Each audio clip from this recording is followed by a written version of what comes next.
AITAH for wanting my sister to change her wedding date because it falls on my graduation?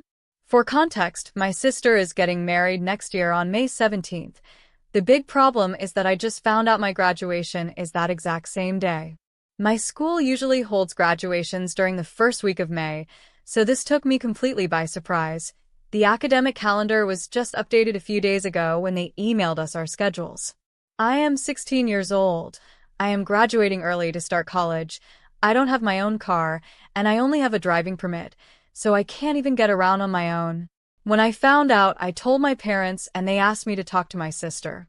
When I called her to explain and asked if she could please move the date, her response was cold and blunt. She told me she had already changed the date 3 times, and she wasn't going to do it a 4th time. She added that she was sorry, but she would understand if I couldn't make it. It hurt so much. I felt like she completely dismissed my achievement. When I confronted her about being so dismissive, she got angry and yelled that I couldn't expect her to change her whole wedding for me and that the date was final. Now I'm sick with anxiety that no one in my family will be with me at my graduation and that I won't be able to see my sister get married either. I understand it's an inconvenience for her, but she can choose her wedding date. I have zero control over the school calendar. When I tried to talk to my parents to find out what they would do, they just told me not to stress about it right now, completely dodging the subject. They promised me they would try to convince her, but I doubt she will budge. At this point, I don't even care about my aunts, uncles, or cousins. I just wanted my parents to be there for me. I went to every single graduation in my family, and I wanted to feel like they were proud of me. But my sister's attitude made me realize something deeply painful. I value her way more than she values me. If my parents are going to leave me alone, I wish they would just tell me now instead of dragging out this agony. Update. Today is May 20th, and I finally graduated. My entire family, absolutely everyone, chose to go to my sister's wedding instead. I didn't go. My parents at least left me my mom's car, so I'd have a way to get there and not miss the event.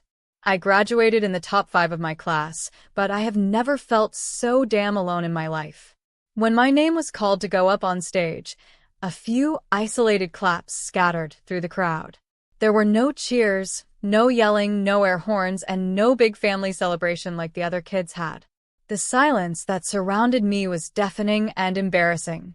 Anyone in that auditorium could tell that I didn't matter to anyone. In fact, I had to go up to the podium to lead the Pledge of Allegiance, and not a single person was looking up at me with pride. When the ceremony ended around 5 p.m., I drove alone to a McDonald's, bought some food, and went back to an empty house. My parents didn't get home from the wedding until 11 o'clock that night. On Sunday, they tried to plan a dinner to make it up to me, but the restaurant I actually wanted to go to is closed on Sundays and Mondays. Now they want to push the dinner to next Saturday so the whole family can attend. I already told them flat out that a stupid dinner after the fact is not going to erase how invisible and disposable they made me feel. Now they are angry with me because I won't accept their invitation happily. They justified themselves by saying they thought long and hard about it and decided that since I will graduate from college later on, they'll have the chance to see me then, while my sister will only get married once. My sister and the rest of my family have been blowing up my phone with congratulations texts, but it all feels so fake, hollow, and late. I'm happy I finished school and proud of my hard work, but this day just proved to me exactly where I stand with my own family.